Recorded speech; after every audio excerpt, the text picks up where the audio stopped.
The truth is dead, been fed to lies. They sell us lies in the name of peace. What justice rots beneath the leash. They write the laws just to serve the few. We bleed beneath the red, white, and blue. But freedom's fire still burns inside, where truth and treason often collide. So raise your voice.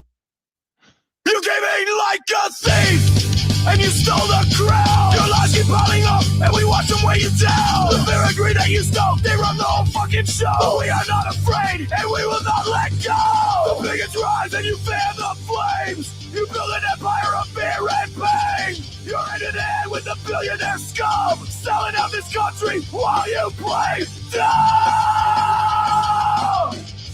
Burn it all down. Tear the walls apart.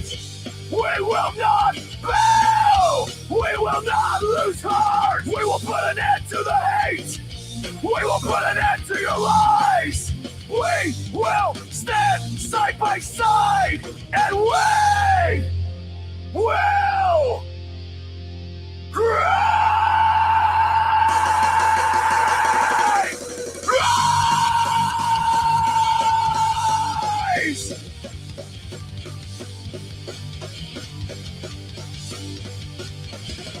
You think these cages are built for the poor and for the weak, for the families torn apart while you laugh and tweet? Look at the puppets dance to the corporate sound, but we are still here and we will stand our ground.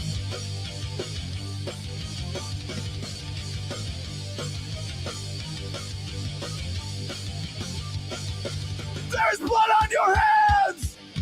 We have seen the truth erased. You put the prophets first instead of the people you've displaced. History is watching, and it won't soon forget. It may not be you this time, but you could soon be next. Burn it all down, tear the walls apart.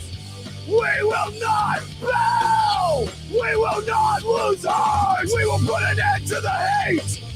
We will put an end to your lies. We will stand side by side, and we will rise! Rise!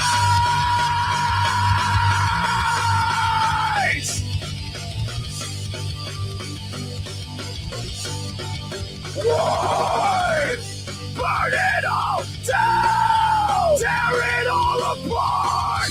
Burn it all down! Tear it all apart! Burn it all down! Tear it all apart!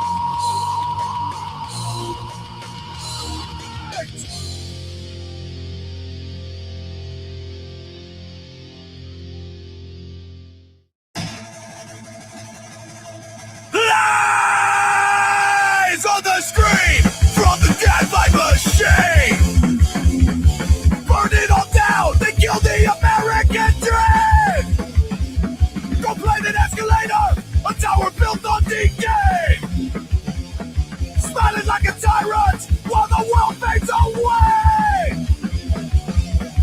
Fear and hate is the name of your game! Divide the people and shift all the blame! The truth is dead! You sold them for fame! History won't forget your name! Fake empire!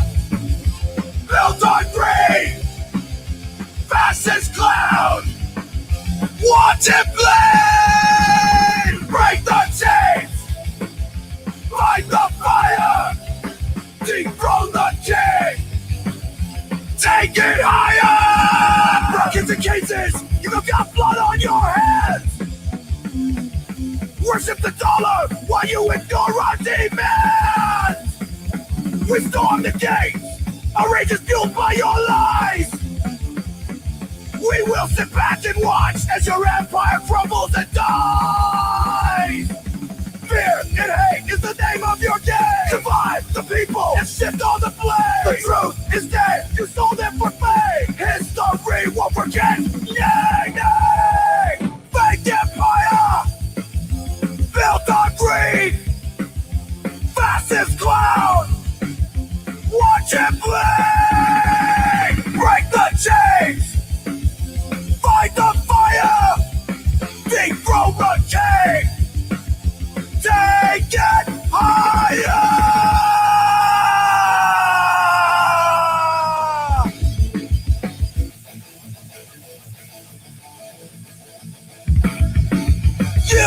build walls, we break them down. You spread lies, we burn this town. You breathe fear, we fight back. Hardcore heart, counterattack.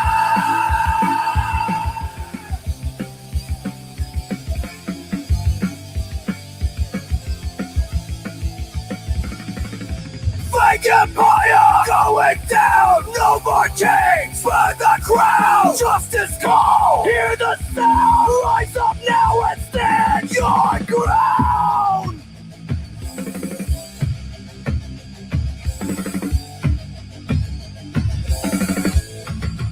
All out.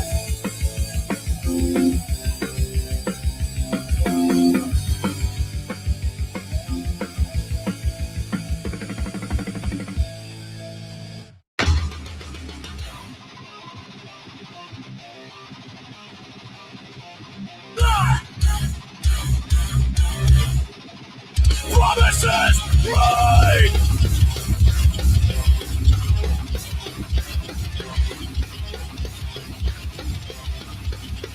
Promises right. On a gilded stage, dividing the people, fueling the rage. Walls built high, but compassion's low. Truth buried deep beneath the show. No more lies! No more deceit! We will bow down! We will retreat! Voices loud! We stand as one! The fight's not over! It's just begun! It's just begun! Families torn at the borderline. Justice denied, time after time. Prophet's soul on the planet burns. When will we learn? When will we learn?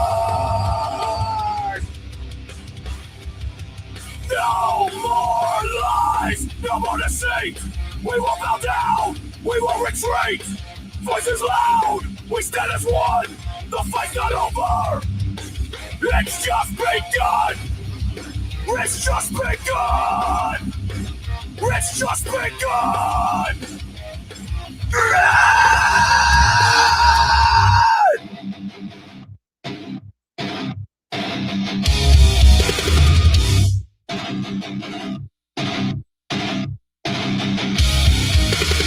Resist the power and break the chain! Rise above all this hate and this pain! Together we're strong, we won't divide. In our unity we will find our pride. The fight's not over. It's just begun.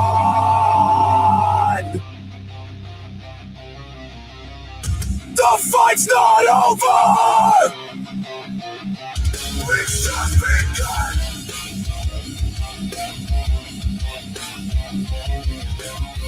The fight's not over!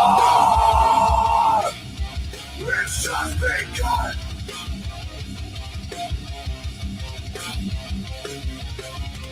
The fight's not over! It's just begun!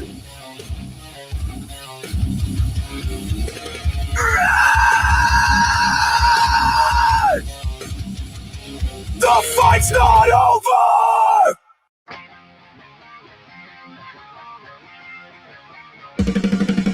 Whispers turn to battle cries. The truth is dead, been fed to lies. They sell us lies in the name of peace. What justice rots beneath the leash. They write the laws just to serve the few. We bleed beneath the red, white, and blue. But freedom's fire still burns inside, where truth and treason often collide. So raise your voice and raise your fist. We are the storm that they can't dismiss. No more kings and no more crowns. We are the ones who will burn it down. The tree of liberty must feed on the patriots who dare to bleed. The tyrants tremble when freedom rings. We are the roots and we will bring the thunder rolling through the land. With fire in our hearts and blood on our hands.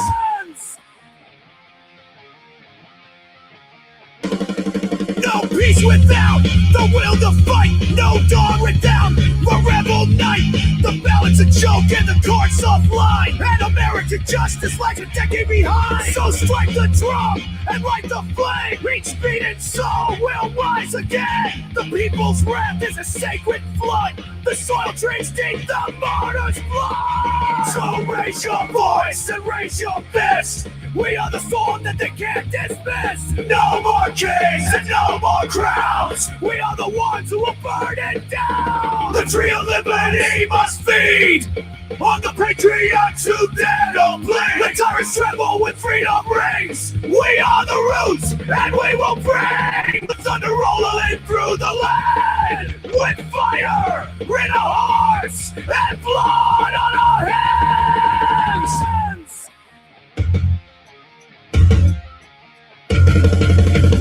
Not for glory, not for gold, but for the stories that were never told. For every voice that they tried to drown, we will plant the flag and hold our ground. So raise your voice and raise your fist. We are the storm that they can't resist. No more kings and no more crowns. We are the ones who will burn it down. The tree of liberty must grow with the blood that only the brave know. And if we should fall, then we fall as one beneath the rising vibrant sun. The tyrants will fall and the people will rise, because freedom never truly dies.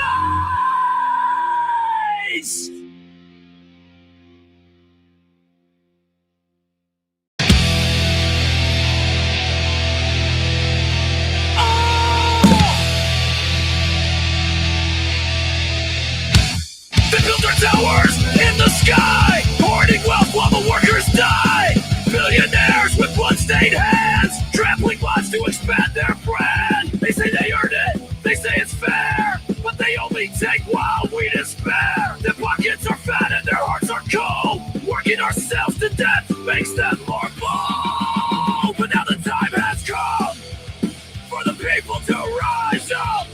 We will never bow, we will never kneel. We see our lives and we know the deal. You hoard the wealth, you crush the poor. We're coming for you, you capitalist whore. This land is your land, this land is my land. We will fight side by side and hand in hand. The system is rigged, it's all just a game. The rich pull the strings, the poor take the blame. Wealth hoarders live in mansions, the people live in chains. The billionaires don't care, they cash in on our pay. Luxury is a cage that's been built on the backs of the common workers that they keep under attack. But we the people, we've had it rough. Their empire is fragile, we've had enough. And now the time has come for the people to rise up. We will never bow, we will never kneel. We stay alive, and we know the deal. You hoard the wealth, you crush the poor. We're coming for you, you oligarchs whore. This land is your land, this land is my land. We will fight side by side and hand in hand. No more silence, no more living in fear, no more being divided, no more broken man's tears. Don't try to keep us down. You are not our king. In every city and every town, let motherfucking freedom ring. Because the time has come for the people to rise up. We will never bow, we will never kneel. We see your lie and we know the deal. You hoard your wealth, you crush the poor. We're coming for you, you capitalist whore. This land is your land, this land is my land. We will fight side by side and hand in hand. It's better to die standing on your feet than living a lie down on your knees. It's better to die standing on your feet than living a lie down on your knees.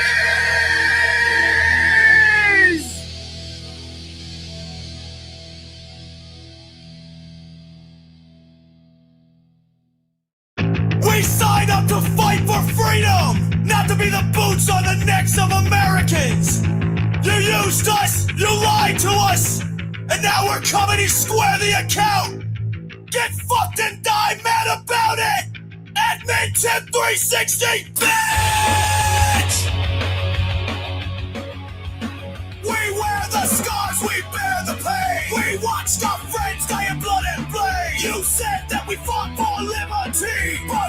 came home to fight hypocrisy. You turned the rifle around on peace. You crushed dissent, you unleashed police. You sent us in just to guard your throne. You turned the streets into a combat zone. No one walks alone. Not in this fight. We are the light. Whether it's day or night. No one walks alone. This ain't no game. There is only one true, we are the same. You armored up and sent the troops to beat down kids and protect groups, to guard the banks, protect the suits, so that they can't keep us under their boots. You wave the flag like it's a threat, but we remember every single bet that you left to rot, alone and discarded, while CEOs got golden parachute parties. One walks alone, not in this fight. We are the light. Whether it's day or night, no one walks alone. This ain't no game. There is only one true. We are the same.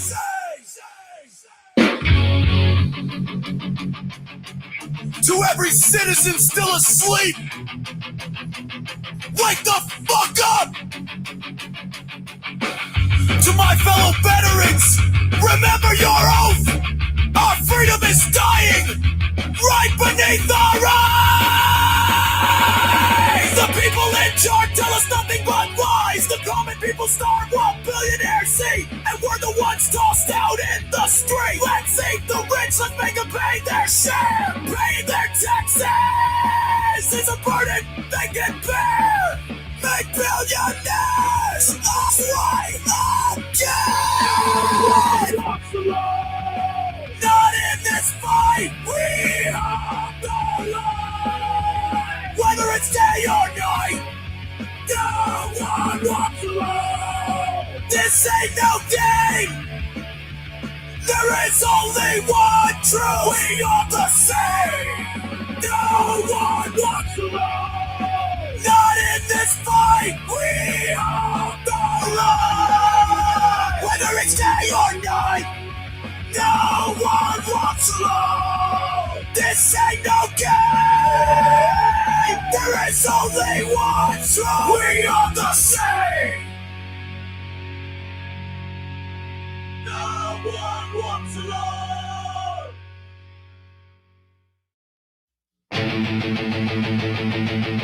I got something for you. Hang on to your asses.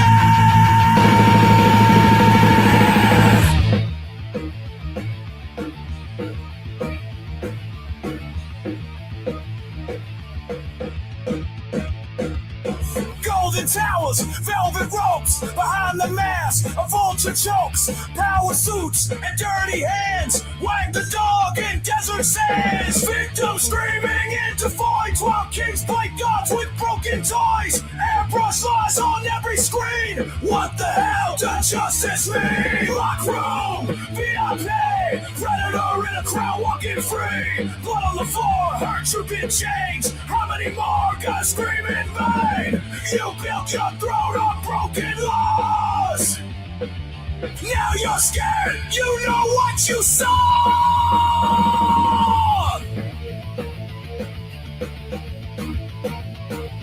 Silence bought with piles of cash. Erase the files, burn the trash. Martial law for damage control. Draft the bar to hide your soul. Wanna light the world on fire just to dodge the light trip wire. History is a loaded gun. Tick, tick, tick, you better run. Lock room, VIP, predator in a crowd walking free. Blood on the floor, hurt you in chains. How many more gonna scream in vain? Your kingdom shakes with every name. You'll kill us all to dodge the blame.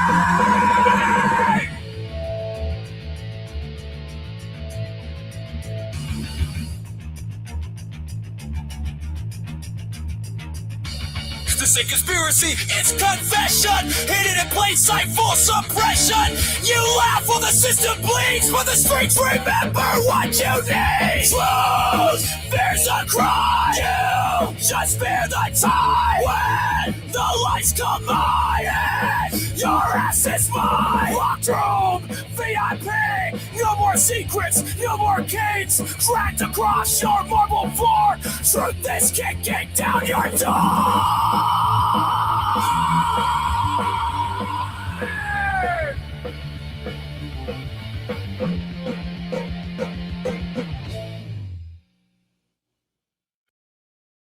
I said I'm young and believe the vow. Stars and stripes, I wear them now. Trained to fight and trained to lead. Wore the flag like it was all I need. I went to war, that was my goal. Buried brothers filling bullet holes. Did what I had to cause that was the cost. I came home proud but broken and lost. The other party used me and threw me away. Now I see through the games they play. They wrapped their lives in red, white, blue, but the blood on my hands was never for you. It was never for you. They said freedom, they said truth, but fed me hate since I was a youth. Republican dreams, conservative pride, just uniforms for the greed they hide. Where were they when the V8 failed? When my friends came home and we all derailed? Where were they when we screamed in pain? Too busy chasing power and gain. All the party used me and threw me away. Now I see through the games they play. You bring support to wave your flags while you turn your backs on body bags. Don't turn your back on the fallen. You say that I betrayed you. I bled for this country. What did you ever do? You cheered for war. Then you ran from the wounded. I see who the traitors really are now! I gave my all, you gave me lies. Soldiers die while your empire thrives. Call me woke, call me lost. You never paid the fucking cost. And the party used me and threw me away. But I won't be silent one more day. I fight again, not for your pride, but for every soul you left behind. The party used me and threw me away. But I won't be silent one more day. Justice ain't red, justice ain't blue. It's the truth, and it's coming for you.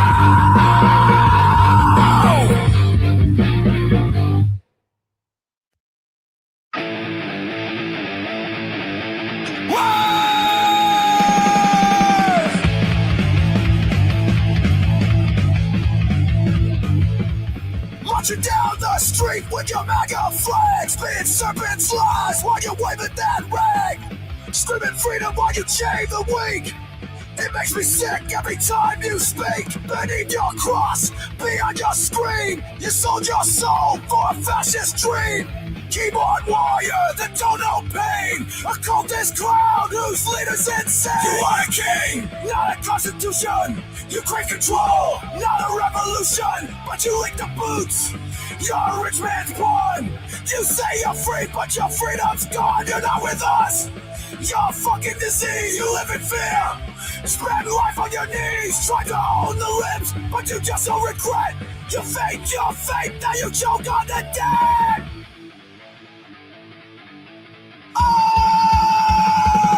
The party of law and order, but you storm the hill.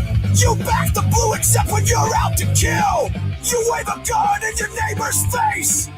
Fake ass patriot, you're a fucking disgrace. History watch while you took your stand. We saw what you did all across this land. American patriots don't kneel to a king. You're a fucking sin sucking that cinnamon ring. You are a king, not a constitution. You crave control, not a revolution, but you lick the boots. You're a rich man's pawn. You say you're free, but your freedom's gone. You're not with us. You're a fucking disease. You live in fear. Spend life on your knees, trying to hold the limbs, but you just don't regret. You faked your fate, now you choke on the dead.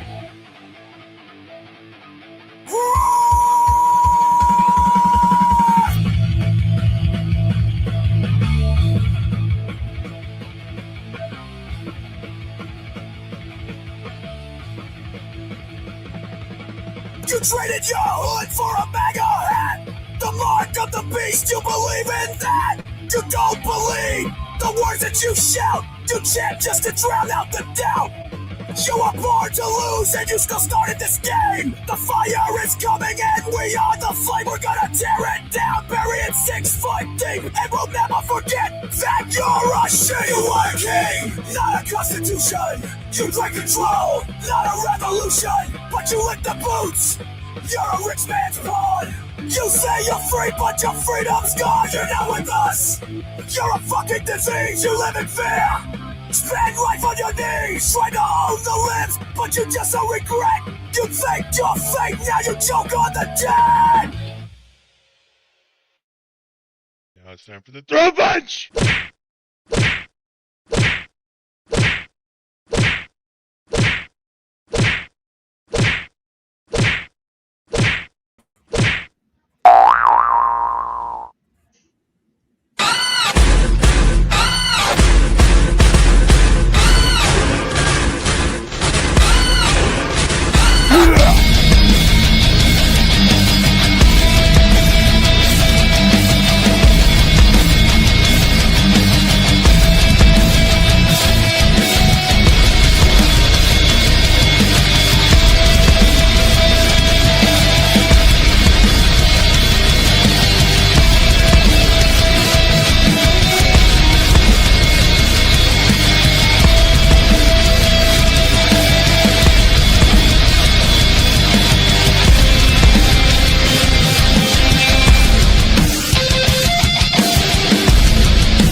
Hello. Yeah. Hello. Good evening. Hi there. We go. All right. Just to get it out of the way, everybody can hear everybody, right? Get the audio issues done early. I can hear you. Okay, all right. Man, we don't do sound checks here. Hello.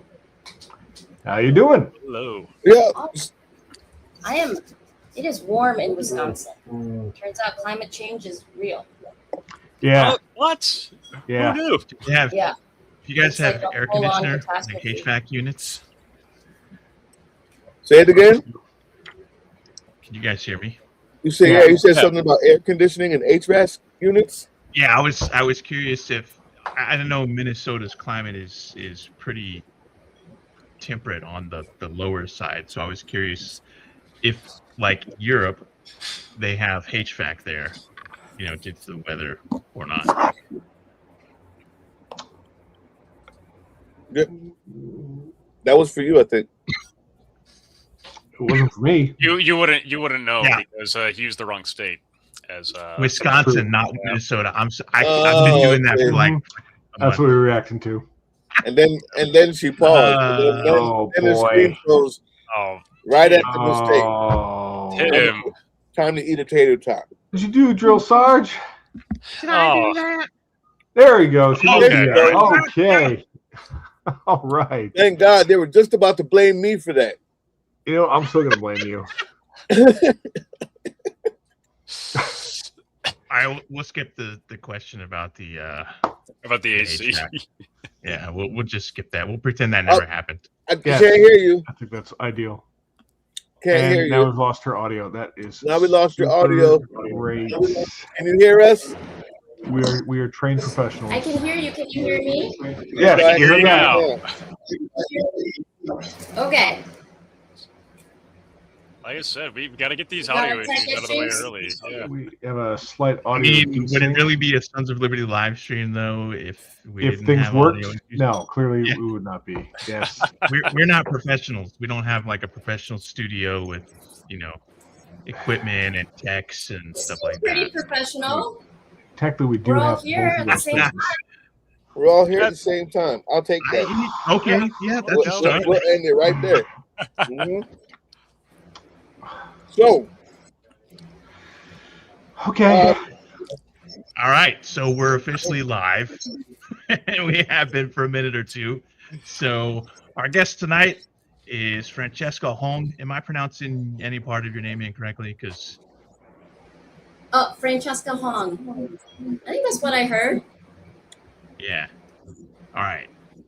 I But took please some call me Mandarin a Fran. long time ago, so it's at least that hasn't failed me yet. So all right, so Wisconsin gubernatorial candidate and Democratic Socialist. I read you're like out there in the world as a Democratic Socialist, not hiding anything, not catching people unawares.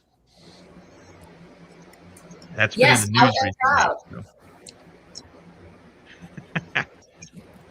So yeah, it was in the news yesterday and today, I guess. There's a little video that got shared where they're talking about trying to criminalize being Democratic Socialists. Could you kind of go into what that entails, being Democratic Socialists? But they're Just trying to so lock me people up. know, just so people know, like what democratic socialism actually is, for anybody in the audience who might not, because apparently, according to that guy, dumb fuck who posted that 59-minute video that I subjected myself to watching because I hate myself, some people don't know. So Democratic socialism is about ensuring that the people have more democratic control of our economy, that the tax dollars and the work that we do actually comes back into our communities as the services that we all use. When folks ask me about democratic socialism on the campaign trail, here in Wisconsin, I go to the 3 Ps. Packers, we have the only publicly owned NFL team in the country. Deep pride for our Packers, and look at how successful and long-standing and that tradition has been, because it's been by the public for the public. We have our public schools that it's our strong public schools that make for strong communities. And if we don't invest in our public schools, we're going to see communities struggle, whether that be in employment, but it's about doing what's right for our kids. And then potholes. Folks may have heard about sewer socialism that was born right here in Milwaukee, Wisconsin. And this is about having a government that actually puts our tax dollars and our resources into the things that we use every day: the trash pickup, snow plow, sewer infrastructure, and the fact that everyone should be able to live a life of dignity and that no one should be too poor to live. And I see healthcare, education, food, and housing as a human right, and that role of the state, the government, is to ensure that people can live a life of dignity. The word Democrat is in democratic socialism. I think it's one that helps us make a stronger democracy. So just to kind of keep that going, what is it about democratic socialism that terrifies the shit out of people like Donald Trump and the radio guy whose video he posted? Like, why would they want to make that? Why would they want to criminalize that? Because it is a direct path and gateway to exposing how they have rigged the system against the people who are voting for them, against everyday working class people. That the system right now that Trump is upholding is putting our tax dollars into massive tax breaks for the billionaires, the oligarchs, and the richest few. That our tax dollars are going to fund forever wars overseas, as opposed to going to make sure that our kids aren't hungry here in the States. That democratic socialism and the wildly popular policies like Medicare for all and ensuring everyone has access to dental care and health care, like making sure that all kids can go to a great public school. And these are things that the government has been failing at. And last I checked, the most powerful man in the world, the President of the United States, is running a government that is continuing to rain harm onto communities all across our country. So it is an exposure of their failing, which is probably why they want to criminalize it, because they don't want government to be a force of good. But government can and must be a force of good. And I think that's why policies around funding our communities and making sure people have what they need, the economic freedom to have economic security. This is the economy that the people deserve.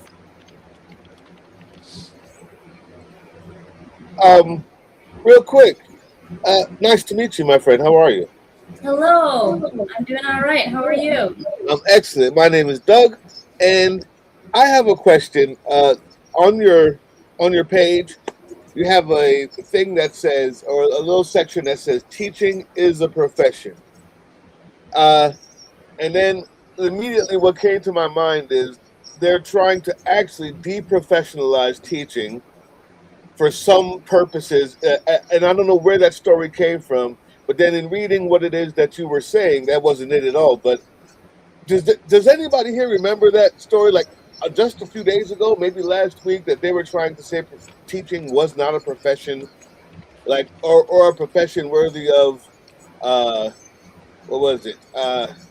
Like 401k or something like that. Maybe that's just me.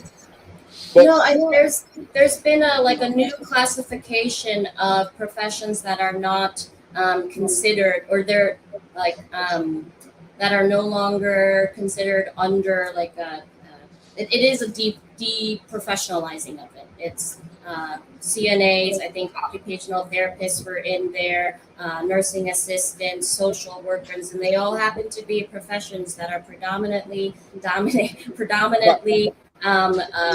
women-oriented positions. Yep.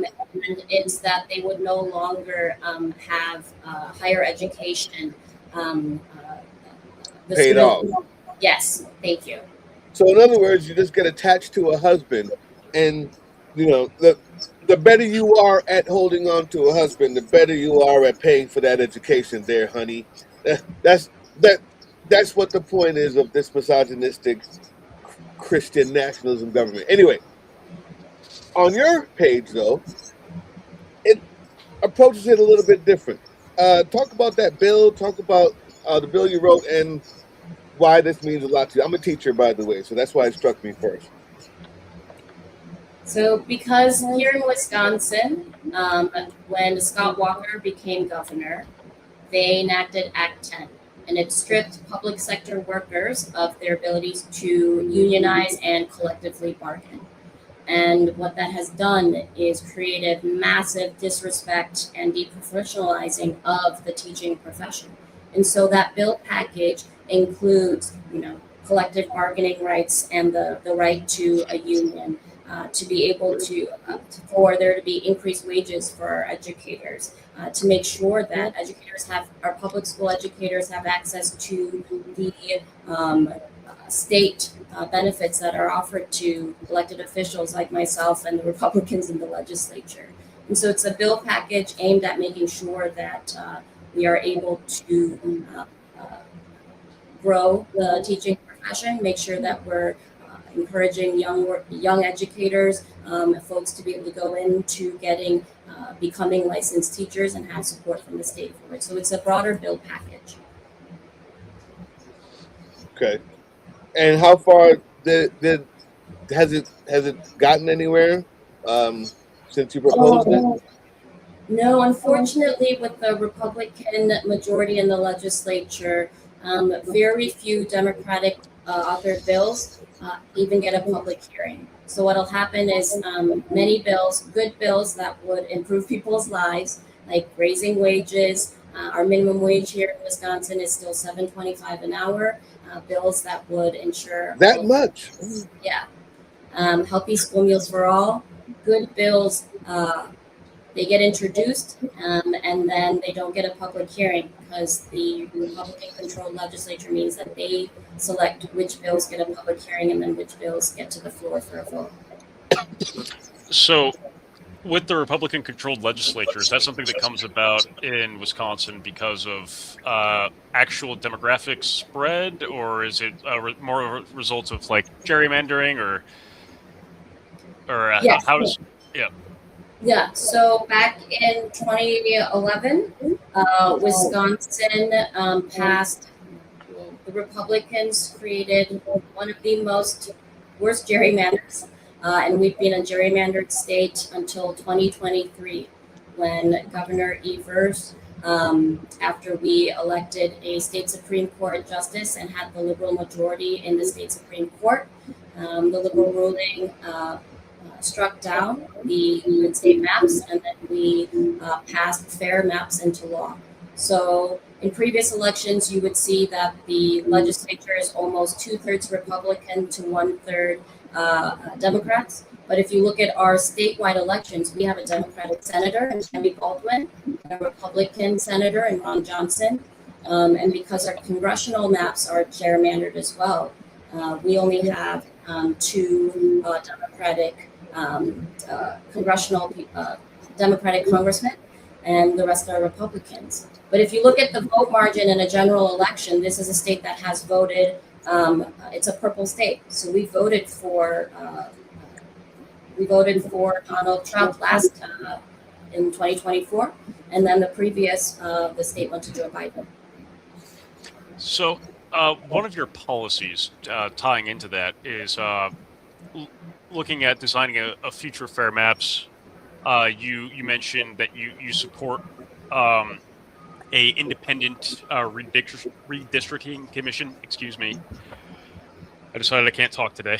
But an independent redistricting commission to help protect the fair maps. What is this independent redistricting commission like? How is this going to be set up? How's it going to function for those of us who are outside of Wisconsin? And I don't think we have anything like that in Pennsylvania. But, So gerrymandering means that elected officials are choosing their voters and not the other way around. And like similar to Iowa, an independent redistricting commission would be appointed individuals, not elected officials, who would be looking at the different.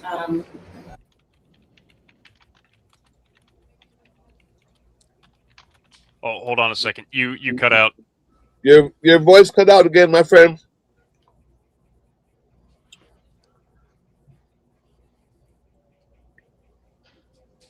Oh, try it again.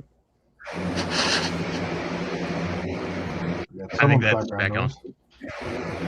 Maybe it's back on. Can you hear me? I can Yes, hear I you. can hear you now. Yeah. Okay.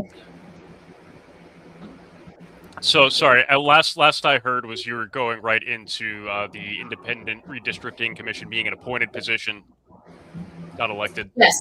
So no elected officials in the process of selecting the maps that would then eventually be voted on in the legislature. But it's part of the permanent fair map legislation, where this commission, during the census, that's when they would redraw maps, and there would not be an elected official in that process of selecting or drawing maps. We had a question in the chat while you're responding to that someone's saying they've got their mail-in ballot and they don't see your name on it. Where do you live? Oh, if you want to tell us where you are. It'll take about a minute. I think it's on like a 30-second delay, I think. Yeah. You're on a bit of a delay. Yeah, it might take a second. Also, it might take a second. So someone in there said something about the primary. County, Wisconsin. Primary. Oh, sorry. Go ahead. Oh, you're in Jefferson County? Under the gubernatorial candidates, my name should be in the middle of the list. But you can go to myvote.wi.gov and request your absentee ballot. There you go. All right, there's your answer. That's your answer. Thank you for that. Oh, Janet says she didn't get her ballot yet. Okay. Well, So myvote.gov. Janet should get on that. And then early vote actually starts on July 28th too. So you can do in-person early vote at different sites in your community. your clerk's office. There are often other early vote sites. Sometimes could be municipal buildings or libraries. But if folks have their mail-in ballots, we encourage people to put that into, take that to a drop box or to your local clerk's office. If you do have to mail it, please mail it today or tomorrow, as soon as possible. Wow. All right. So I have probably the most important question that you're going to hear tonight, and Yeah, all right. it's super important. I'm telling you. Here comes the Falcons question. No, I want to know. Listen, anybody who's got that crap as their background, I don't want to hear what you got to say about football. I'm sorry. I normally only talk to teams that make the playoffs. So here's the deal. I want to know. This doesn't have anything to do with politics or Warhammer so far. I'm getting really bored. The problem here, you see, that's exactly how the Republicans think. If you don't make it this far, you're not worth talking to. Is that the type of a country we want to live in, people? Is this the type of hierarchical country you want to live in, or is everybody equal here? Now, as I was saying, ma'am, excuse me. How does it feel to work for and maybe even be governor for the greatest football team in football? To be governor of the state. Of the state where the greatest football team in football has ever come from. Yes. The Green Bay Packers are America's football team. There's data to show it. You can find Green Bay Packer bars all across the world. We Sounds have like heaven. fans who love our beautiful publicly owned football team. This is where football started. It would be one of the greatest honors of my life. The Lombardi Trophy, actually, is because the very first Super Bowl was won by Vince Lombardi. That was the coach of the Green Bay Packers there, Matt. And it's important to know. That even though maybe because my wife's a Falcons fan, Matt seems to believe that he can just, defame other teams. I don't see other teams as lesser than because Green Bay is the best. All I'm saying is, historically speaking, they're the best.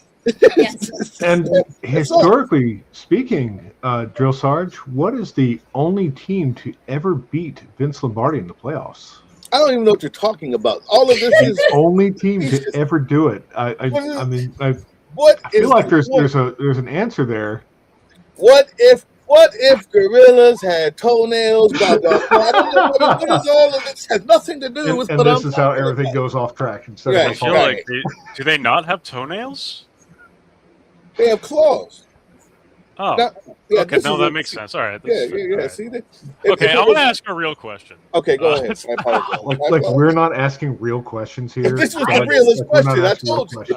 I don't watch football. It's no importance to me. You just have to know about the Green Bay Packers. You don't have to worry about anything else when it comes to football.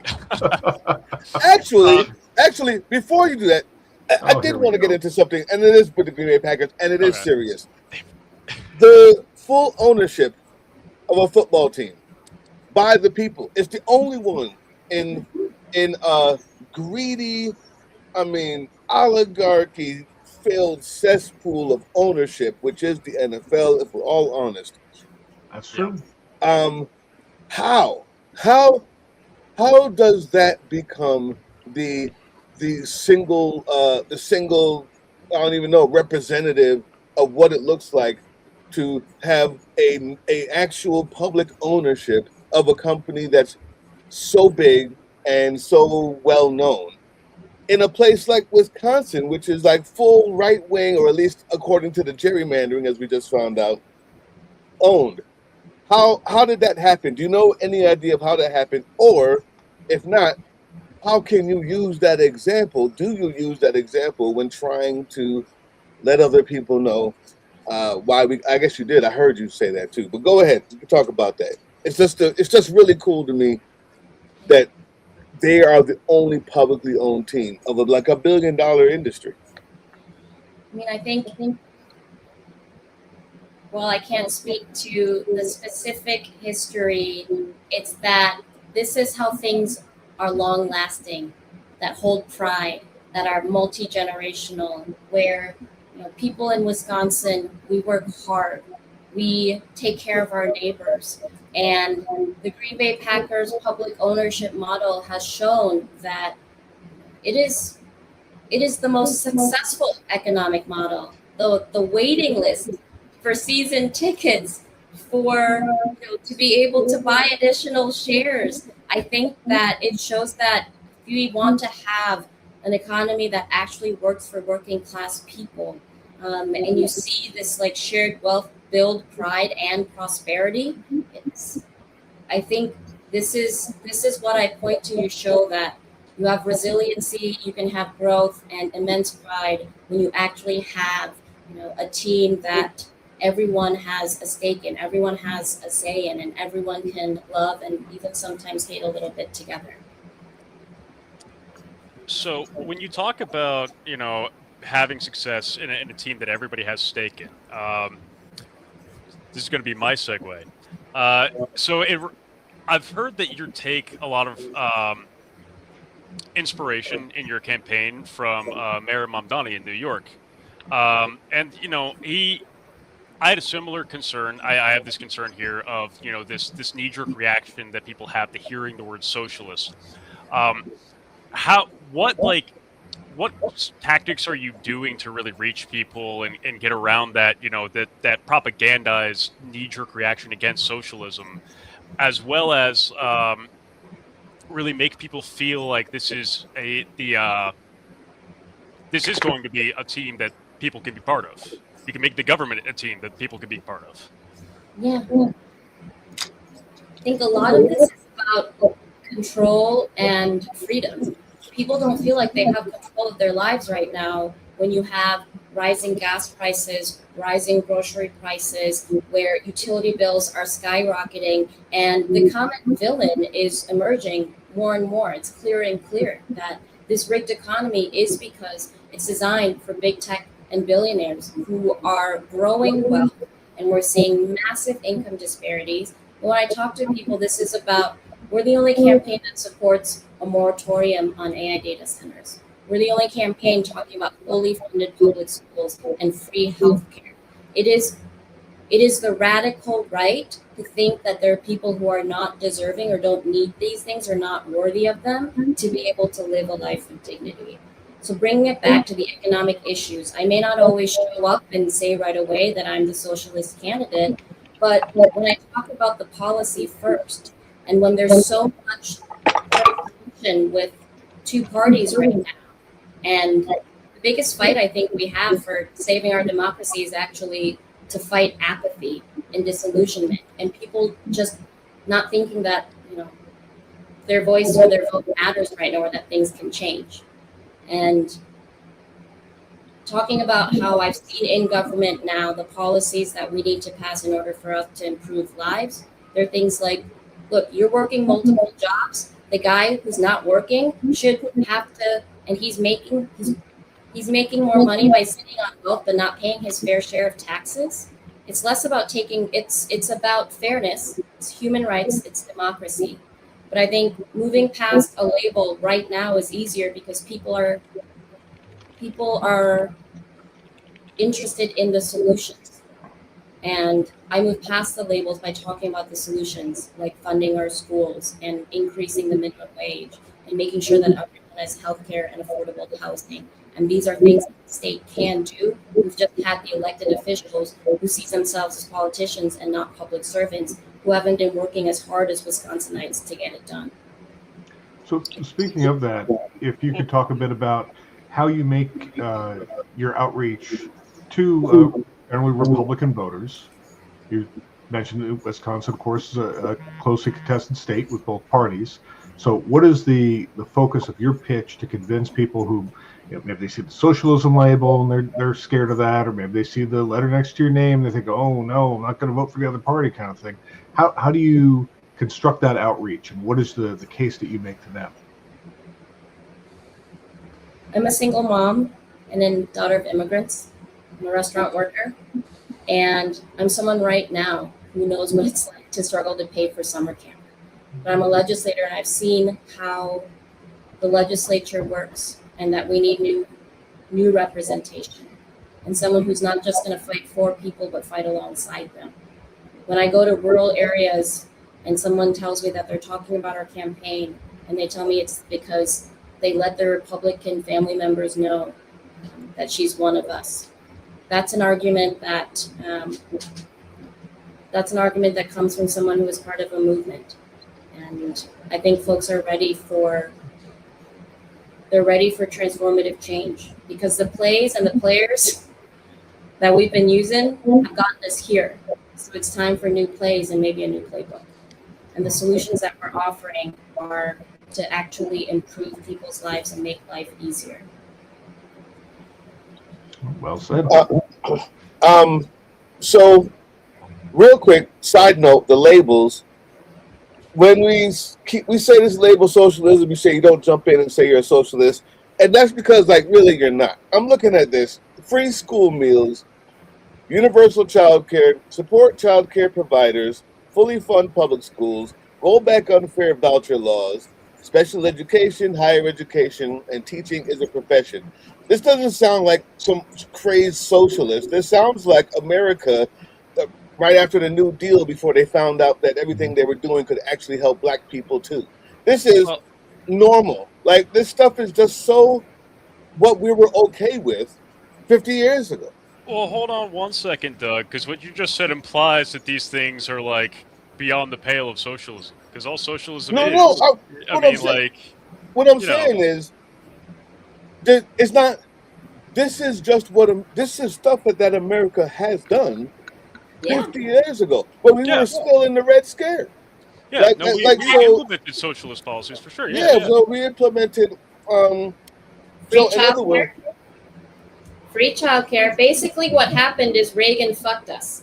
Right. Pretty much. We had the Green New Deal, or we had the Economic Bill of Rights. And actually, in my first term, we introduced the Economic Justice Bill of Rights. And it was the core principles in what, a jobs guarantee, a collectively bargaining union, that you have a right to a good public education, a retirement, clean water, that people can live free of discrimination and have self-determination. The New Deal, that was what was necessary to actually build an economy again. And right now, I think the opportunity to talk about policies, because more folks are recognizing that it's not about left and right. This is about getting screwed and things happening that are top down. And so working class people are frustrated, and they're demanding different, and coming in with very, I see as practical policies for folks. And we've been stripped, we've been robbed of opportunities to actually get the social programs that we deserve, that actually help us gain more economic freedom and economic security. Free childcare during World War II is because we needed to have women go into the workforce. Yep. During COVID, we fed every kid with a waiver for a free school lunch or breakfast. When we saw those child tax credit payments go out, the Dems just did a shitty job of labeling it, because you probably shouldn't put the word tax into a stimulus check, but that's literally what helped revive the economy, is when you invest in working class everyday people and make sure that they have what they need, and government isn't stripping them of opportunity, but there are things there for when you need them. It's not a handout. What we're doing is corporate welfare and handing out tax breaks to the wealthiest and the mega corporations. And look what that's gotten us. Right. Exactly. Our work, we should see more of that money stay in our communities and invested in the things that we want. Our farmers feel this too. They feel this really hard in Wisconsin, with tariffs coming down and then making it so that they're competing in an ag industry that is leaving our family farms behind, when we need to be building a Wisconsin where our farmers are feeding people again. So I think that's the point that I'm trying to make here is, I want people to understand the difference between socialism and what we're talking about when we say socializing certain things. Socialism is the people own Amazon, or the people own your farm. So what we're talking about here is you own your farm, but everybody needs to know that when you have a fire on your farm, there's a fire engine there to help save it. Or when your kid grows up on the farm, there's also a school he can go to help benefit the rest of us. So all of the things that are socialized are things that are what's considered necessity for the community necessity. But the jobs, everything else is still private. And understanding that difference, I think, is just big. I just think that people need to like realize this is like really small s socialist, democratic, small s socialism. Like we're just talking about literally public businesses, business for public services are the only thing that's socialized. But anyway, special education. Wisconsin only funds around 40% of special education costs for school district. How? What does that mean? That how else? Who else foots the bill after that 40%? I mean, do they not have it in public schools? Do you have to go to a private school? What does that mean? No, our public schools are having to cut other programs prevented from being able to, raise wages for educators because these federally mandated special education services, because the state is only doing between 35 and 40% of reimbursement, they're responsible for covering the rest of the costs. The thing is, here in Wisconsin, we have the voucher system, and these private schools that are getting public vouchers, their special education costs are reimbursed at 90%. So one of my first priorities is to bring that special education reimbursement back up to 90%. And because we aren't funding our public schools to the 2/3 funding, and we have a very convoluted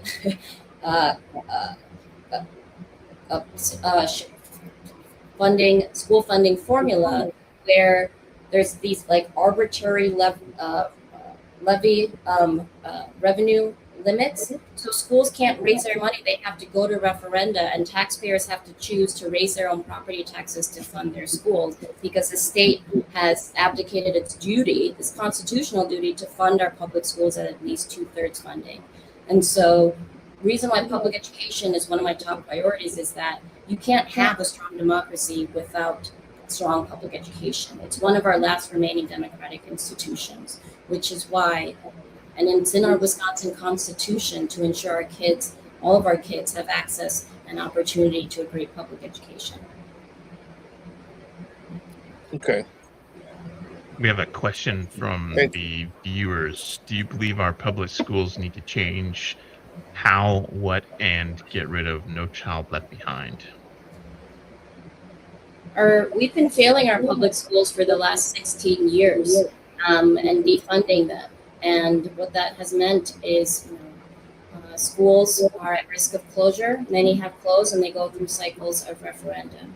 I think what needs to change is how we resources our public schools and prioritize resourcing public schools. That it isn't that the schools are failing, it's that we're failing the schools. And now educators are having to teach more to the test. They are, our students who are struggling, there's not enough mental health resources. So the state has a responsibility to make sure that we're providing our schools with the adequate, predictable funding that we need to make sure every kid has an opportunity to thrive. Like to pivot to healthcare. So a number of policy issues that you've addressed up there. I'd like you to talk through what your plan is for addressing the high cost of healthcare, as that's a pretty important kitchen table issue for a lot of folks in this country right now, as we're watching the price go up and up.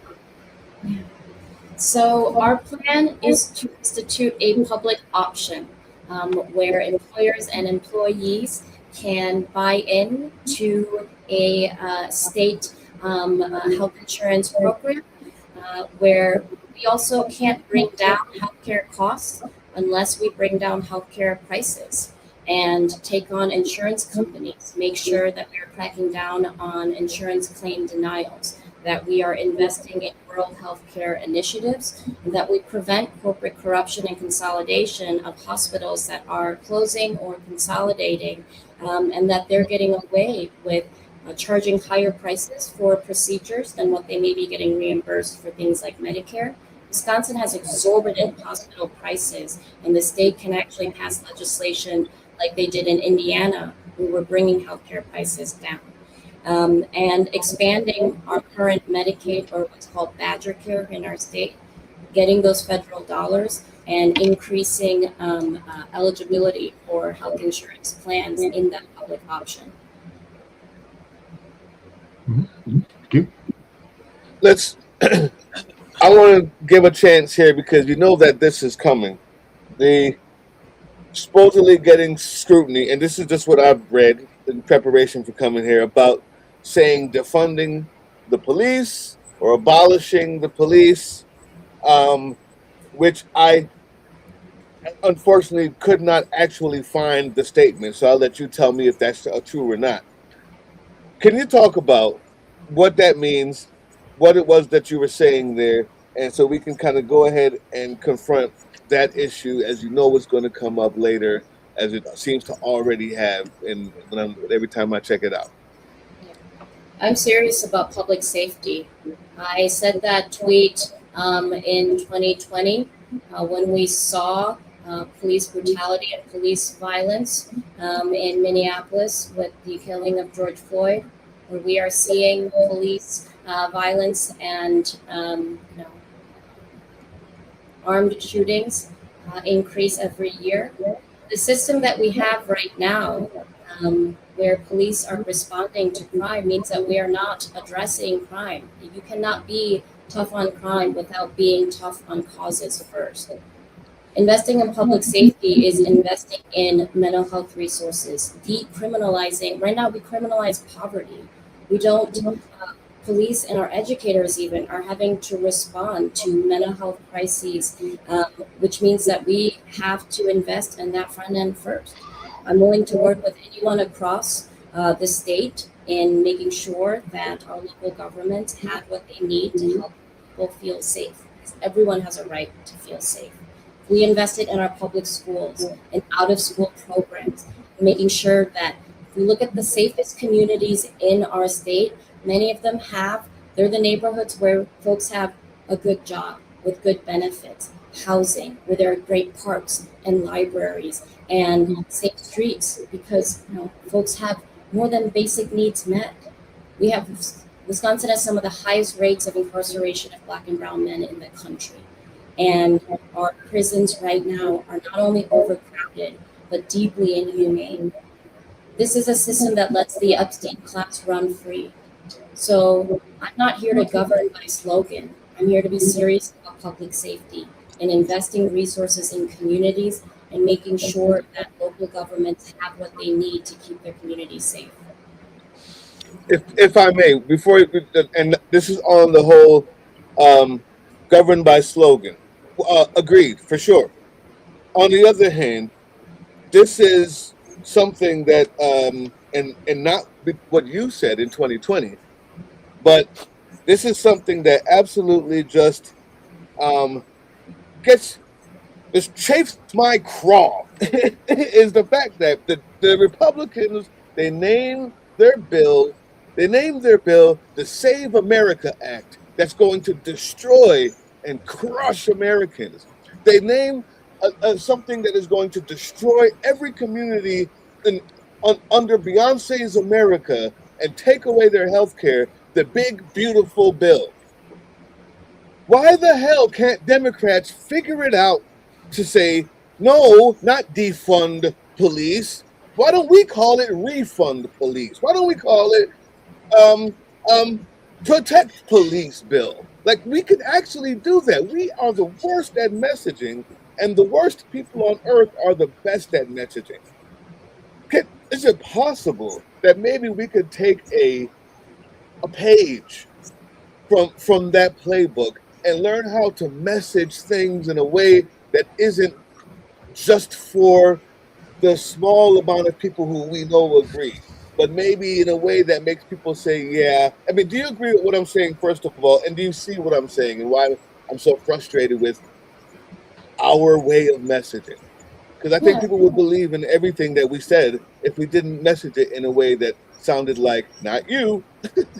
I'm sorry, go ahead. You know, messaging is part of it because when you're explaining, you're losing your message. Yeah. And there's a lot to explain in a sense that we have to bring a ton of context and the reason why we are where we are to maybe bring up the solution. But I think that's actually why democratic socialism makes sense for a lot of people, and the Republicans are right, are so afraid of it, is because democratic socialism means you have healthcare, childcare, affordable housing, that there is a job, and that you can actually afford to live on one job and maybe even take a vacation once in a while. That the state will do things to help you do that. I'm trying out if you want to be tough on crime, you have to be tough on causes. We're not digging that. Mm-hmm. I heard No, I'm fine with that. I like like that. I like It's- that. But we can't govern by slogan, and sometimes too, it's not just the message; it's the messenger. I think that's what makes our campaign powerful, is that we have so many messengers talking about how we deserve a Wisconsin where everyone has a right to affordable housing, that they have access to health care, that there's our kids can have free breakfast and lunch at school. There are a lot of different people talking about these things in the way that makes sense for their communities. But it all comes back to the core policies that we're fighting for. And so it's the message, yes, but it's the messengers as well. And we need more of them right now in a coalition to make sure that we do have to vote for Democrats in our legislature, for our legislature here in Wisconsin. If you want to legalize weed, we need Democrats in office. If we want to increase the minimum wage, I need help, and I need Democrats in the legislature to work with, and not the radical Republicans. And so there's a piece to that messaging, yes, but we also have to think about who are our messengers and how are we organizing to make sure we have more messengers who are talking about building a government that is an actual force of good, where the people in office actually care about the people. One thing I do like, and I'll end it with this, is every time you mention the R word, you say radical Republicans. That's the messaging I'm talking about. And that is exactly what they are. They're extreme, radical, and beyond the pale. And that's what's up. I just had that question, and I thank you for that answer. So I had a question about healthcare access. So you mentioned as part of your, if you want to be tough on crime, you got to be tough on cause. As part of your, you want to be tough on crime, you got to be tough on causes idea, right? I love that, by the way. Mental health access and what that, because that could be a huge contributing factor to a lot of crime. We have to make sure that we have all these other sources.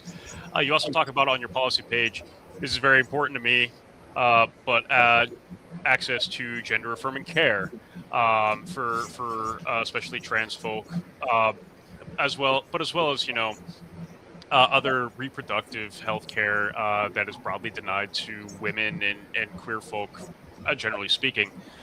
What is your kind of vision for trying to strong arm companies in a way to guarantee that these things are covered? Well, right now, some of the larger hospitals that have paused gender affirming care is because of the threat of losing federal funds and reimbursements. And I think where we have to leverage is make sure that we have plans and how we can invest in some of the smaller clinics to provide it. How are we discouraging people from closing these types of care? I've already said publicly that I think it's embarrassing and cowardly for hospitals to be seizing gender affirming care, which is healthcare. So I think there's both the communications aspect here of making sure the governor's got the largest mic in the state.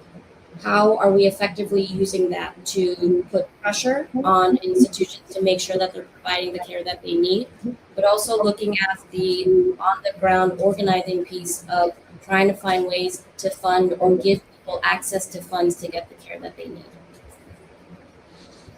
Is it something that is one within your power, but two, something you'd be thinking about to expand, like, you know, Planned Parenthood access and funding in Wisconsin? To expand, to provide state funding for groups like Planned Parenthood? Yes. Yep. Oh, absolutely. If I might pivot slightly off of healthcare into criminal justice, I know I'm taking us topic to topic here tonight. There was actually an interesting policy piece on your site, and I'm hoping you can tell us a bit about it in regards to the public defender's office and changes you'd make there. Well, there are many reforms we need to put into the public defender's office. I know we were finally able to increase wages, but I think overall it's also important that within within the courts themselves, during hearings, it's sometimes access to information and people knowing what the rights that they actually have, and investing in the programs that help people navigate that system. Caseloads are skyrocketing for our public defenders right now. We do not have enough public defenders working at the state. And so improving workload and ensuring that they actually have their budgets met, because they're not able to hire and increase positions without authority from the legislature. So this is where we have to put these things into budgets to fund the public defender's office and make sure that there are fair wages and they have the resources that they need. Well, it's actually, I know we often talk on the show about how the throughput of our criminal justice system is often one of the biggest Achilles heels of the system's design. People having to wait for months just to get a trial to have their day in court, or to face pressure to take a plea to something that maybe they did or didn't do, simply because it would get them out of the system, through with a sentence and done well before they actually be able to get into trial and be heard. So I'm definitely a big fan of hearing that it expanded to that system. Do you have an idea of, I'm sure you have an idea, but can you give us an idea of what has the ice, the draw out of ice in that state been like? Because I know they've been harder on certain states and less hard in the other states. How many detention centers are there, and what's that whole ICE versus brown people in America like in Wisconsin right now? Where are you guys with that? Well, as expected, when DHS got their funding, we started seeing increased ICE activity, both here in Milwaukee County and Dane County, where two of our biggest cities are. But there's actually been growing ICE presence in western Wisconsin, closer to where Metro Surge was. And what we're seeing is right now, county law enforcement can go into what called 287G agreements, where they are in cooperation with federal agents. And there are some detention centers within the counties that have those agreements, where the county is leasing a detention center to DHS or for ICE agents to use. Back in 2025, I introduced legislation called the Keep Families Together Act. It was in August of 2025, anticipating that we would see growing ICE presence. And it's to end 287G agreements and prohibit them. The No Secret Police Act, where there's no mass thugs. Federal agents have to have clear identification. Due process for all, where there would be state funding for supporting immigration services for folks who need resources for immigration courts. and making safer community spaces. So deeming all state government-owned buildings, community centers, childcare centers, that ICE agents cannot come on the premise without a signed judicial warrant, and no new detention centers, where there would be no state dollars given to any detention center, and that we would prohibit the building of any new detention center in the state. Now, legislation, we know that it doesn't move as swiftly. These are executive orders that we can put in temporarily as well. I think the most important thing that we've seen is that communities can keep each other safe. When the systems fail, communities show up. And I think it's important for elected officials to realize that we have to be funding the organizations that have built trusted relationships with folks who are living in fear of going to their job, of going to their faith space, of sending their kids to school. But they're not going to be out here trying to, it's a safety issue to be more exposed. So the organizations that have built trusted relationships, that have done the mutual aid work, the work of building strategy for community safety, that elected officials have to validate that mutual aid work and fund immigrant justice organizations, whether it's using campaign funds or allowing state funds, emergency funding to go into these organizations, because those are going to be the ways that we can help people, help the people who know how to help people and how to reach the folks who are most vulnerable. And the rest of us have to keep speaking out. What happened in Maine, what happened in Texas, it cannot be a one-off with Alex Good and Renee Preddy.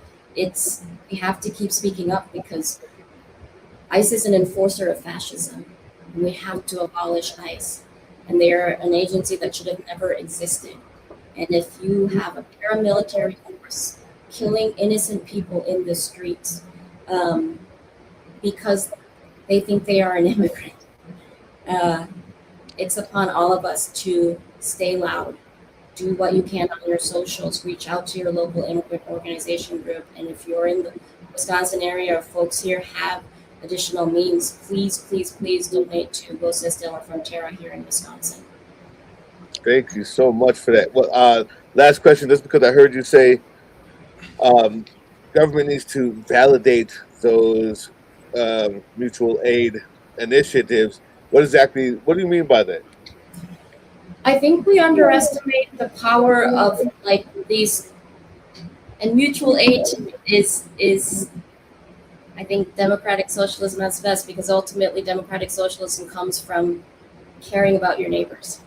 And the mutual aid of seeing how people are building community systems to make sure people have groceries, that folks have a ride to work, in being able to take care of a neighbor's children, that this type of community building, it's been working. So how can the state show up how can the state help elevate that work while we're building an actual systemic change? Because this mutual aid, it's not sustainable, but it is what has actually been the most immediate solution to creating care and helping to keep people safe.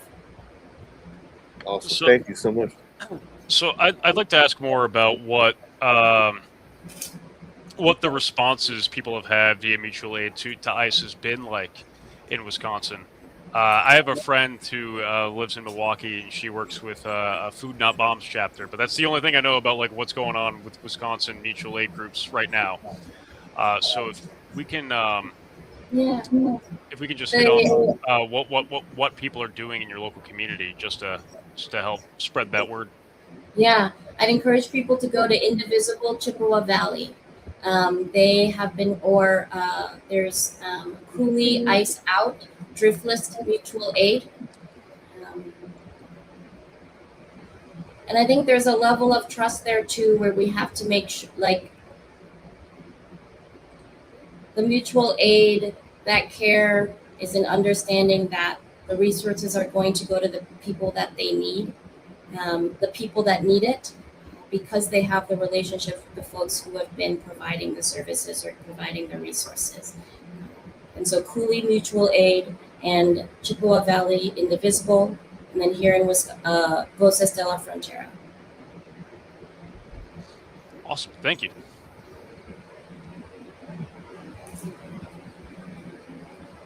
We Tim. lost your audio, Tim. Yeah.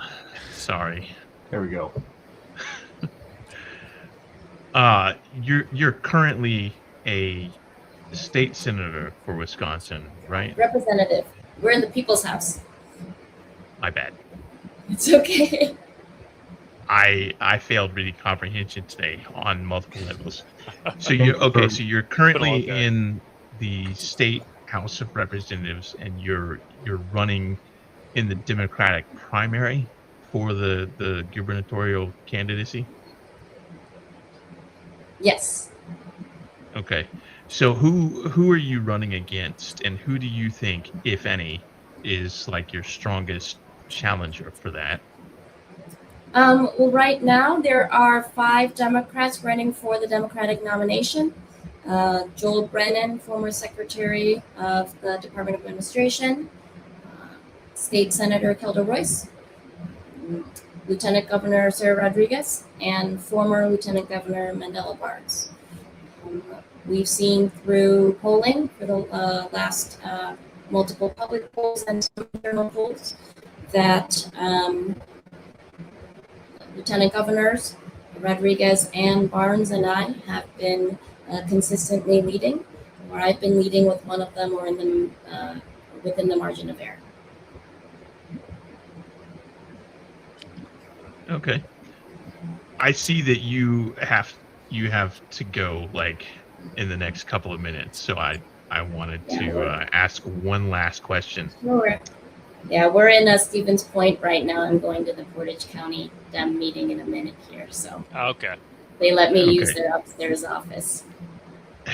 Well, tell My them last to say hi. question. I will. My last question. Do you play Dungeons and Dragons? I am learning because my son loves to play. Ha Yes. We got a second player. I'm trying to catch up on some of his campaigns, and there's dice all over my house. Outstanding. I have my plethora right here. My collection of dice that don't let anybody roll that lives right next to my computer. Yeah. Always at the ready. Always at the ready. Outstanding. So the reason that I asked is because we had a candidate last night from Missouri who's a big D&D player, and it was proposed that we might, when all of the dust settles, anybody who's able participate in like a one-shot D&D adventure. So I'm trying to suss out which guests we've had might potentially play D&D and / or be interested in joining us for I would certainly. I'm certainly interested in joining. I cannot promise what my participation or skills look like, but Our I'm going to come swell. I'm coming for the vibes at least. I mean, when, not if, you win the primary nomination, I imagine you're going to be pretty busy. So we'll have to be super cautious about navigating everybody's schedule. All right, I don't want to keep you any longer because I know you got to go. So that's going to be our guest tonight, Francesca Hong, Wisconsin, not Minnesota, Wisconsin gubernatorial candidate. Thank you so much for joining us. I know you're super busy, and I appreciate you taking time to be here with us tonight. Happy to be here. August 11th is a primary, folks, for people in Wisconsin. We'll see you out there. Thanks so much. All right. Thank you for joining us. My dog started yelling. Change that. Yep. I don't know what my dog's yelling about, but he's yelling at something. Could you imagine, like, if Stephen Colbert decided to run? I know he wouldn't unless he ran as a Republican, but no, he doesn't hold the rights to that character anymore. he could run. So he said he's actually a lot more conservative than people give him credit for. So I think he's probably somewhere in there. Yeah. I mean, but there's already like, he's not like already a Democratic like challenger. right, so yeah. So it would be kind of a huge dick move if he's like, yeah, no, I'm gonna run. unless he ran as like a Republican, which I think would be hilarious, especially considering Nancy Mace wants to run. But could you imagine Stephen Colbert Hold on. throws his name in for South Carolina, and then we have a celebrity politician D&D campaign, and we get him invited to that too.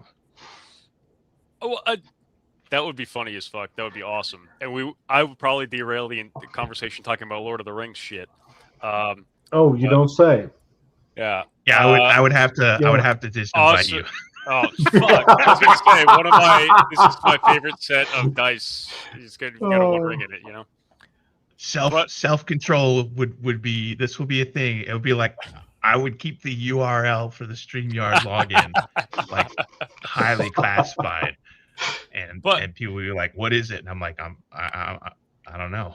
But also, why the fuck is Nancy Mace running? I thought we were done with that asshole. Because I thought she would lose her fucking house seat, pick up her ball, and go the fuck home. I'm so tired of her. Nobody ever. It's very rare for people to get into politics and stay in there for a while and then just magically decide I'm out. If you exit, something has happened in your personal life, like you've suddenly got like 6 months to live because you have cancer of the anus or something, or you're gonna do something like run for governor. I'm just like being fucking shit on by the president and the leader of her party and being basically politically disavowed by anybody who would possibly give a shit about her because she dared to have a spine for 2 seconds about victims of, you know, the Epstein sexual assault cult wasn't like a reason for her to get the fuck out. I just hate Nancy Mace a lot. That's really what it's about. That's why you should. Nancy Mace a lot. That's why you should. Well, she gave up her position to run in the Senate race and lost. But now that there's a vacancy, she can turn around and run again. So, you know, hopefully it wasn't that she just left the House. She left with the intent of running and winning. And she didn't win. Yeah. Like it was a grave miscalculation on her part, especially because she lost because Donald Trump was like, nah, fuck that bitch. So yeah. Well, so I misremembered. I thought she lost her the nomination, or I thought she lost her House re-election, and that's why she wasn't in the House anymore. But yeah, it makes more sense if she left the House to run for Senate. Oh my God. That bitch. Yeah, I don't see Stephen Colbert stepping into the race as a Democrat. Number one, I don't think he's actually a Democrat. I think he's just somewhere like a really liberal centrist. And there's already okay, fair. All right. There's already a candidate, Annie Andrews, who's got that nomination. Yeah, that's fair. Yeah, no, I've heard a lot of people floating like celebrity names like Stephen Colbert, you know, like Jon Stewart, and it's just kind of late in the game to jump in for a lot of races at this point because you're past your filing deadline for I think just about everybody now. Well, one, it's late in the game, but also, well, so here's something that I thought about watching one of your videos on the Graham Platter situation, Tim. Is you mentioned like Heather Cox Richardson as a name for somebody to like pick up that race, and like, listen, if I were a Mainer and Heather Cox Richardson threw her hat in the ring, oh yeah, I'd vote for her in a heartbeat. But it's also just like, she. This is part of why I think about this is, you know, she's been very clear of like, you know, hey, I'm not going to run. Like, I have a different role to play in this kind of thing, and I think. Yeah, but here's the thing. There's a value in looking for a non-politician candidate overall, and I'm not like hitting on Heather Cox Richardson specifically. I think like if we had somebody just like Heather Cox Richardson who wanted to run, great, amazing, perfect shoo-in. But I think one of the things we hit in on is we look to these figures that fulfill other roles in our society, and sometimes we don't think about how the roles they fill. This doesn't apply to Heather Cox Richardson, but it does apply to like Stephen Colbert, Jon Stewart. The roles they fill might not necessarily translate well to politics, and that they might have an attachment and a reason to stay in the role they've chosen.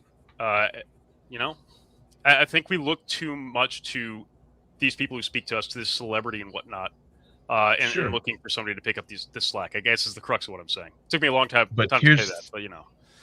But here's the thing. Number one, the person who doesn't want it is the person to give it to, because they're going to take it more seriously, I think, and they're going to treat it exactly as it is. Like, let me get in here, do this thing, and get the fuck out. Number two, what happens when the entire state, everybody who voted for Platinum, just pretend magically that Sons of Liberty launched a write-in campaign awareness platform for Maine and said, everybody write in Heather Cox Richardson. And they did. And she won the vote. Do you think she would say okay? Or do you think she'd be like, no, I don't accept? I actually think she might say, okay, I don't accept. And the reason why is because, as she stated, her career as a historian necessitates a level of distance and I'm not going to say lack of bias, because there's obviously bias, but a level of objectivity that you at least can't attain if you're that close to the political situation. And since this is something that she's built her life to attain, a career that she has worked incredibly hard to attain, and is one that is specifically designed to document these times, I don't think she would change her role in the fight in that way. Legitimately. Not even if it was just to take a 2-year break from that. I think in when she her could. specific 6 years for situation, the Senate. I think in her specific situation, she has to serve a minimum of. Yeah. Yeah. Okay. All right. I think in her specific situation, a 6-year term in the Senate, or even like a 2-year term in the House, would, whether it's fair or not, give people reason to undermine her credibility as a historian and take away from the good work she does and is very passionate about already. Does that make sense? Also, she's stated unequivocally she is not interested in the job. Yeah. She's been very clear about that. Yeah. I do think, though, like, there's, again, I agree, though, that, like, you want to give power to the people who don't want it. Like, we had the last live stream I was on with Rob. Like, he was like, hey, this is something that I promised my wife I wasn't going to do. I don't actually really want this job, but, like, somebody's got to do it. And Virginia's full of people who are not picking up the slack, so I got to do it, you know? So it's I agree. I think part of the issue we run into, honestly, is that we have a political system that encourages those kinds of people not to run, and I don't know how to fix that, but I think that we encourage the people who desire that power too much. I'm going to post a link in the chat for everybody that's watching, all whopping 49, 50 of you. Click that link, the YouTube link, youtube.com/@ramblingsofarestlessmindpod. I want you to click it. I want you to subscribe to their channel. And then I want you to watch their latest podcast interview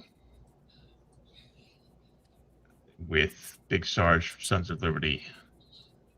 because I completely dropped the ball on realizing that they posted it a month ago. So give them some love on their channel. And more importantly, watch my podcast with them. I think I talked about brisket and titties on there. So hate on me in the comments sections there if you're opposed to that.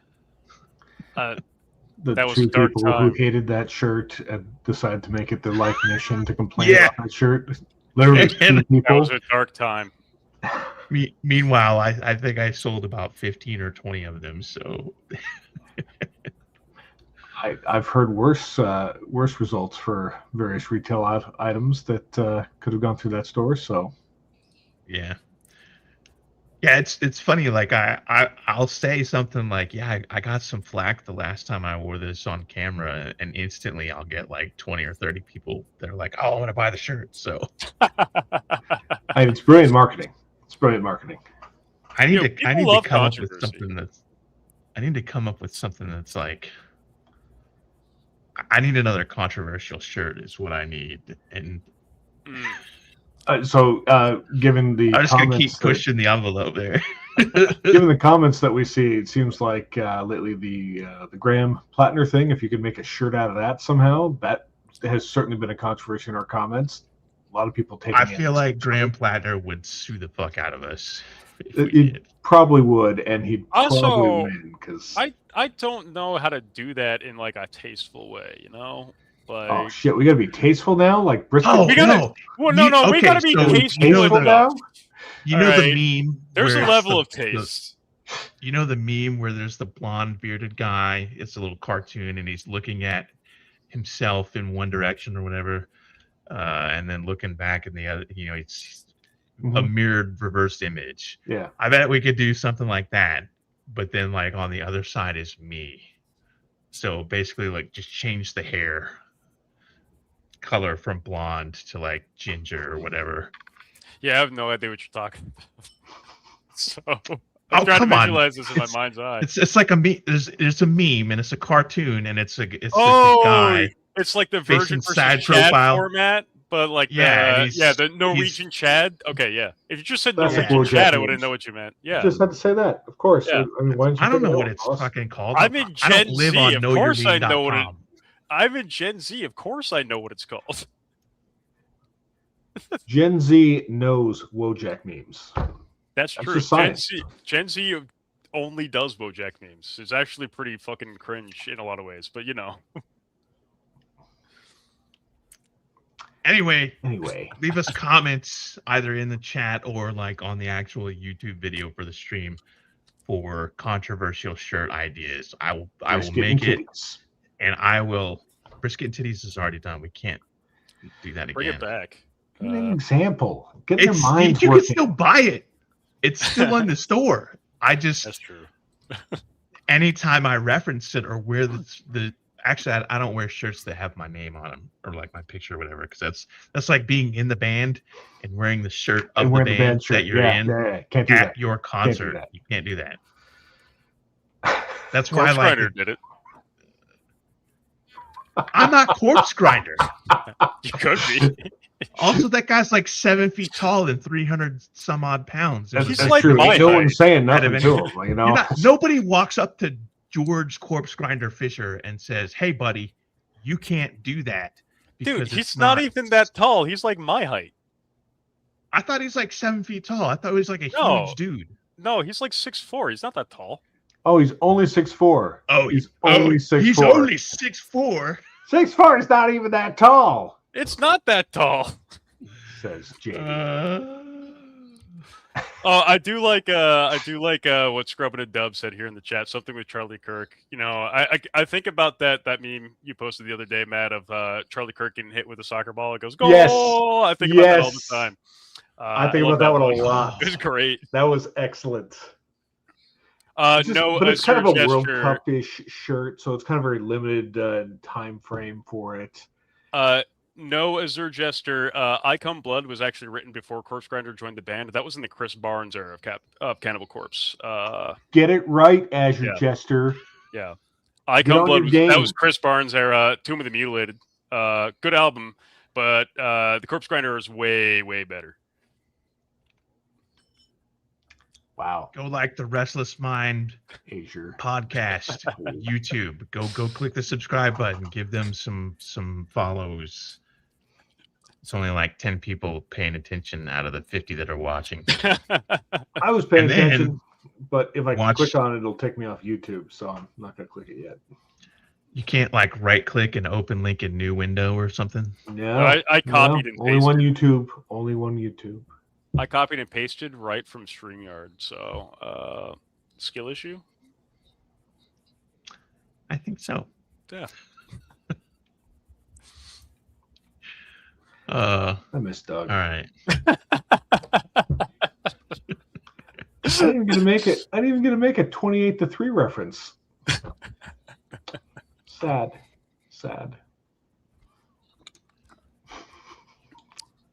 Oh, there's Miss Occupy. What's up, Miss Occupy? Jesus Christ, I can't. Wow. Miss Occupy. Speaking of skill issues. Sorry. Yeah. That was also a skill issue. It's fine. Only one of us could be perfect today.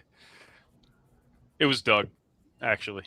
That's the first time for everything. Honestly, he didn't have it. His shit didn't break. He didn't have his audio cut out. Constantly. Yeah. His lights didn't go out in the middle of the show. Those usual hijinks. I love Doug so much. His technical issues are hilarious, though.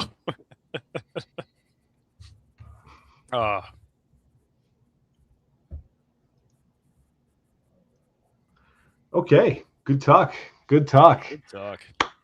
Still in the air. You know who else I'm trying to get on the live stream? So I'm trying to get Amanda's Mild Takes. I'm trying to get Park Rose Permaculture. I'm trying to get Stormy Daniels. Going after them big league. All right. Stormy Daniels would be a really interesting person to talk to. Although I think a lot of the stories she might have to tell would make my stomach churn. Just one. I don't like thinking of Cheetos in private places. So don't think about it. Well, don't think about it. All right. Well, now I am, and it's just. You know you can stop, right? Okay, so you remember the song Tom's Diner? You remember the song Tom's Diner? There you go. Problem solved. That's fine. I got something else. All right. My ADHD meds were off, so it's my mind is hard to tame now. So. Anyway, if anybody knows Stormy Daniels, we know of her through Father Nathan, but I'm not gonna text Father Nathan and be like, "Hey, can you hook me up with Stormy Daniels as a guest on the live stream?" I like you asked that in case one of the 42 people watching happens to know Stormy Daniels and can they might make the connection. Okay. Asking Father Nathan to be like, "Hey, I want to get Stormy Daniels on the live stream. Can you get me her email?" That's not that weird, man. I don't think I would ask him because I work in tech support, and we have very strict rules about giving out people's contact information. So I would just be like, "Hey, do you think you could facilitate this?" But I don't want to go to I don't want to send Nathan a text and be like, "Hey." Oh, Janet's gonna find the guy gave Lindsey Graham the nickname of Ladybug. Jesse James Rose, yeah. That's another thing I didn't want to think about today. I know. Yeah, I very much that want. lives in your head. I feel like very Jesse much James want, Rose's social calendar right now is filling up with people that are looking to get that information, get a scoop going. Bigger shows than us? I mean, is that even possible? That's. I very much want Park Rose Permaculture to come on because I kind of want to see. That would be great. She's name dropped Sons of Liberty quite a bit, but I've chatted in her comments before, and every time I bring it up, I get radio silence. It's like I don't think she's interested in being on anybody's live stream. Have you seen her on anybody else's live stream? No, I haven't. Podcast or whatever. I haven't, but yeah, I think that's something that she's. I want to watch her and Doug have a conversation. Why is there beef there that I don't know about? I don't know. Doug makes a lot of videos where he calls out Park Rose Permaculture. He's done a bunch recently. So oh really? Yeah, Well, he Oh, he called out Part Oh, Rose. no wonder they go permaculture. radio silent. Well, no, he called out Yeah. Part Rose. He called out Part Rose permaculture. These yeah. assholes again. that explains it. That Make up their explains mind. why. Well, no, he called out Angela back when she first name dropped us, and I couldn't actually quite understand why he was calling her out. And then recently, he's responded to her videos, or some of her videos related to Plattner, and pretty reasonable responses. Like Doug's a rational guy. Like, I'm not gonna try to paint him as if he was like going off the fucking handle or anything like that, but it would be interesting to me to see them have a conversation live about some of the differing views that they have on things, and to see how that would develop. So the Lindsey Graham Ladybug thing is God. literally like the day after, the news broke. And it was speculated that, when that happened, it was going to be something to the effect of now all of the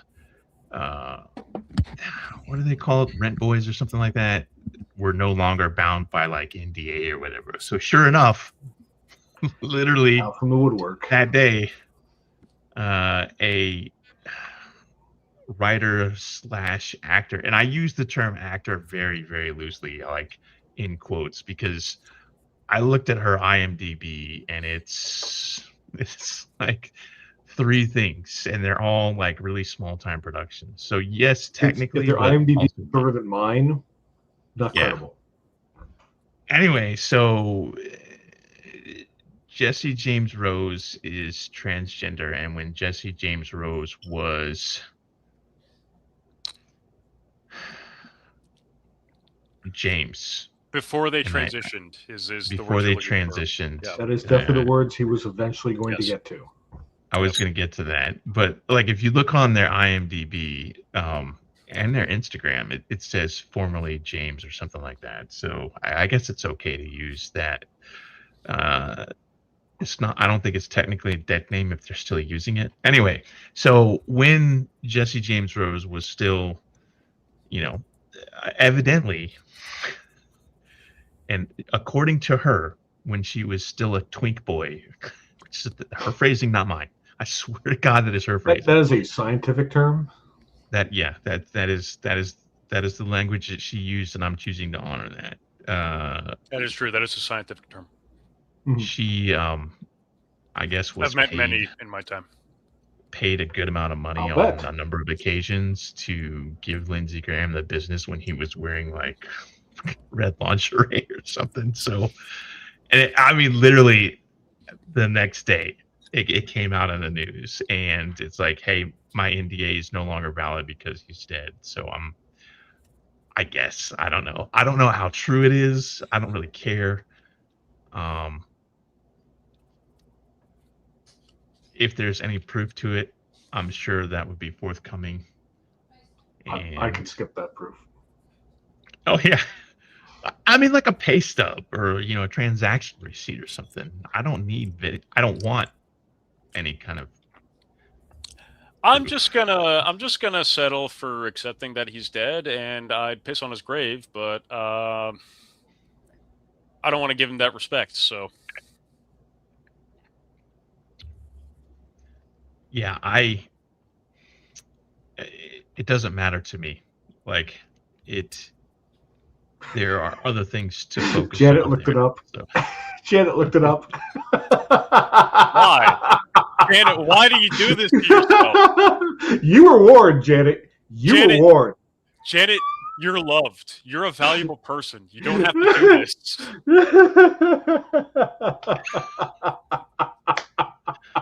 Yeah. Okay. So I think Got her. that's on our.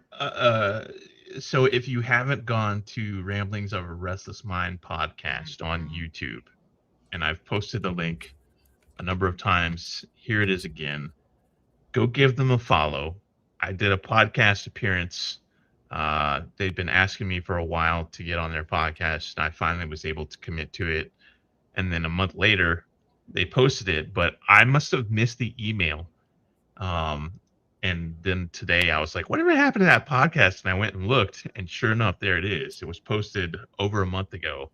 So go give them a subscribe. They have like 25 subscribers, so we can definitely like give them a little bit of love.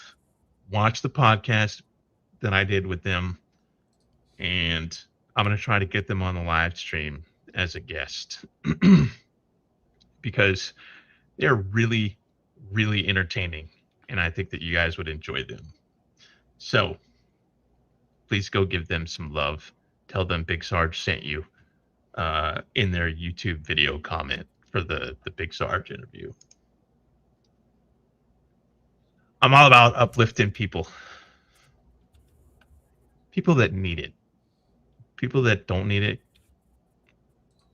Yeah, we hate those guys. No, it's just like, like I don't need to be like, hey, go follow this person that has 5 million subscribers or whatever, Okay, well, I hate them. I'm just hating. Yeah. Guy gets shot in Maine, and all of a sudden, every lefty influencer is already up there. Meanwhile, I'm like, yep, I got to go to work this job and that job. So, same. Yeah, who the fuck can go to Maine? Not us.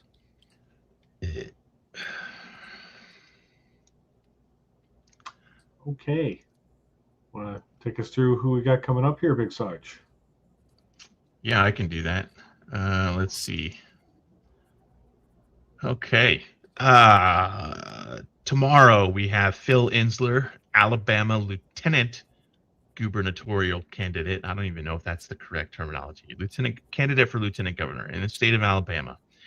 Phil has promised. When I emailed, I was like, "Can you?"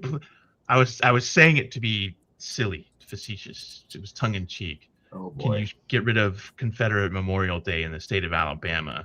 And he's like, yeah, absolutely. I hate that holiday. I definitely want to get rid of it. And I was like, oh, I was just kidding, but okay. So that's tomorrow.